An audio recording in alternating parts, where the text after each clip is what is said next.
Let's make Sicilian meat roll.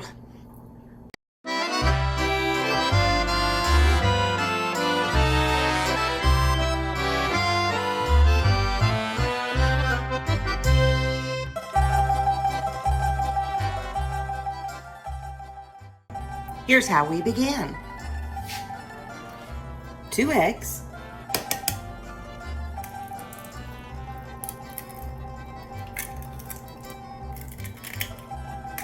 to the eggs, we're going to need 1 slice of white bread that has been crumbled. Now, I prefer to use breadcrumbs, and since I just dehydrated some stale bread, that's what I'm going to use.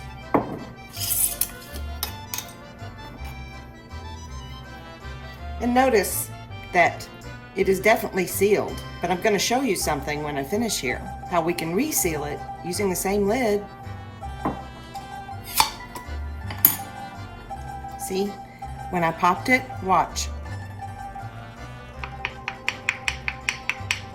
It will reseal, so you don't have to waste a lid.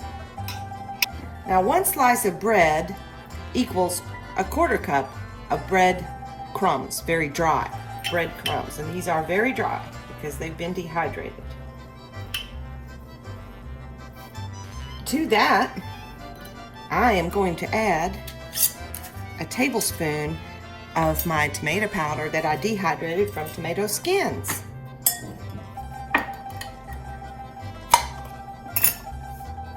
It's going to give it an extra rich flavor.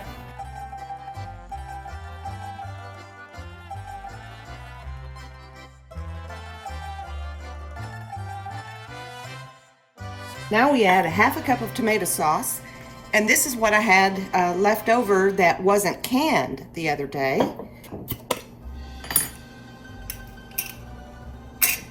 And I need to use it up.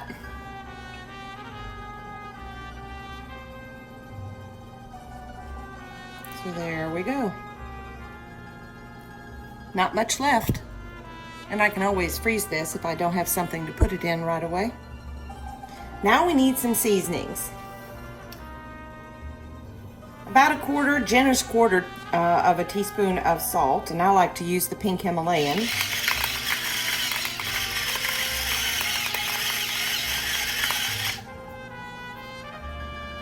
And some crushed pepper. Same measurement.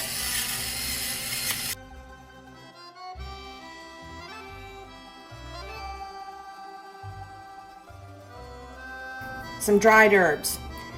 Every time I use dried herbs, I always put it in my mortar and pestle and crush them up, because that revives the flavor of the dried herbs. In here I have 2 tablespoons of dried parsley, 1 teaspoon of dried oregano, and 1 teaspoon of herbs of Italy. You could also use something like herbs de Provence. Very similar.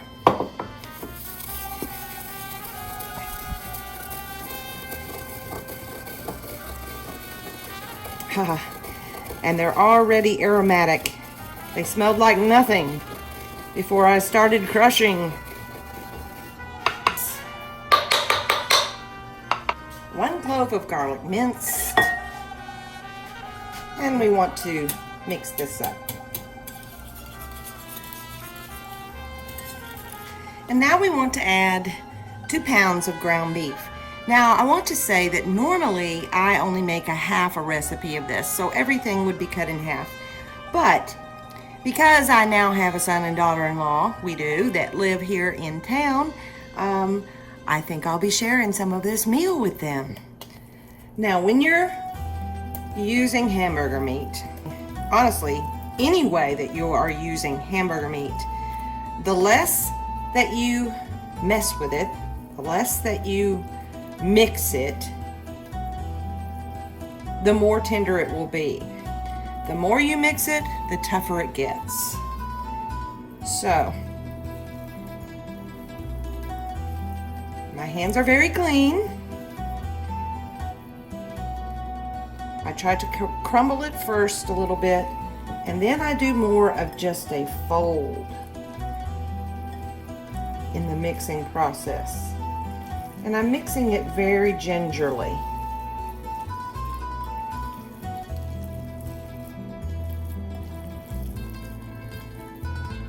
All right, that's good. Now we need a piece of foil.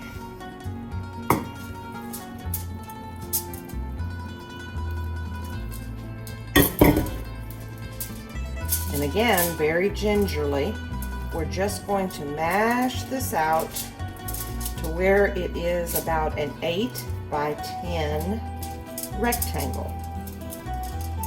Now, if you're making half a recipe, you can still pat it out into an 8 by 10, but I would suggest that you bake it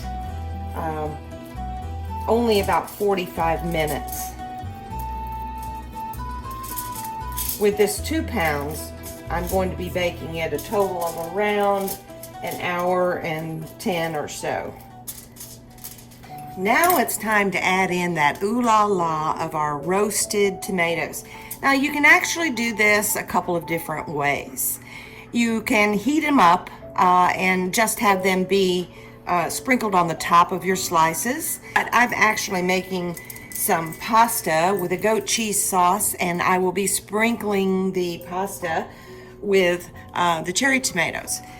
So what I'd like to do instead is grind them up. I have half of what I have left from that first batch in my little food chopper.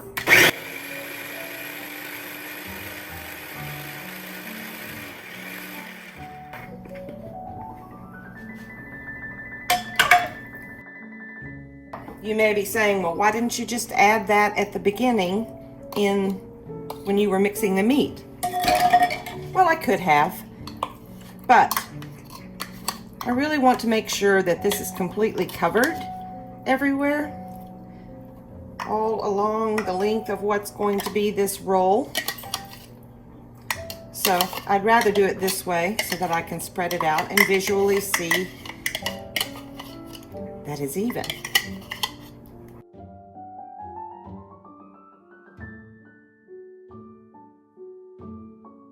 It already smells heavenly.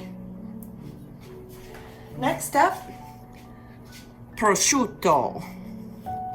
You can use regular ham, but I tell you, we really prefer using the aged prosciutto.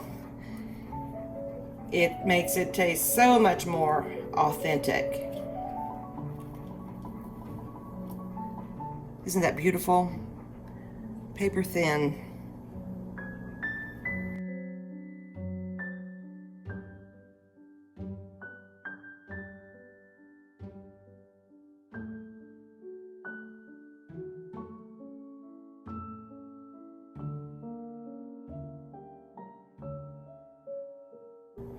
And lastly, the cheese.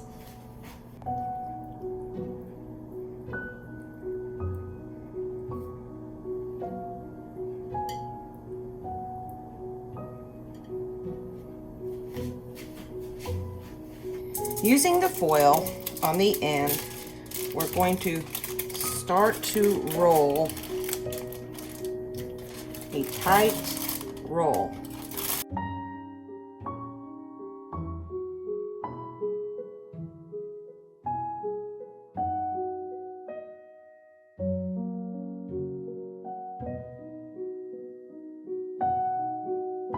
I wish we had smell-o-vision. This already smells so good. And we want to carefully pick it up and put it in. All right, we're going to place it in a preheated oven and we're going to bake it for about an hour to an hour and 10 minutes. I'll just have to show you what it's supposed to look like at that point. And then we'll add some more cheese on top and let it bake for 5 minutes just until the cheese melts. And the Sicilian meat roll will be ready to serve. It's been cooking right at an hour and it is done. Kind of split apart there. But I don't ever really cook it as long as the original recipe said to. I've modified this recipe quite a bit. But at this point, I'm just going to top it with some more fresh mozzarella. Now you can use slices if you want it to be a little bit prettier, and it'll kind of hold and hide those pockets where it's separated. And now we're going to put it back in the oven just for 5 minutes until this melts.